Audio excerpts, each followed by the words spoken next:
Елордада ұлттық нақыштағы TikTok House ашылды. Ауқымды жоба еліміздің түкпір-түкпірінен 200 тиктокердің басын біріктірді. Бұл бастаманың негізгі мақсаты қазақтың төл менталитетін ұрпақтан ұрпаққа жалғасып келе жатқан салт дәстүрін дәріптеу. Барлығымыз ойымыз бір жерден шығады. Сонымен қатар бұл жерде мысалға мен жиза туралы түсіретін болсам, мысалы балдар мұнда опрос түсіреді біреулер, иә? Ал біреулер мысалы грим сурет салады.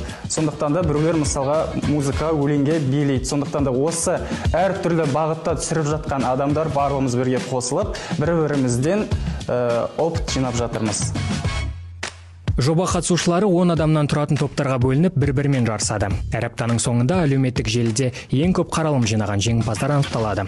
Жүлде қоры 600 мың теңге шамасында. Сонымен қатар TikTok House мүшелері танымал блогерлерден шеберлік сабақтарын алады.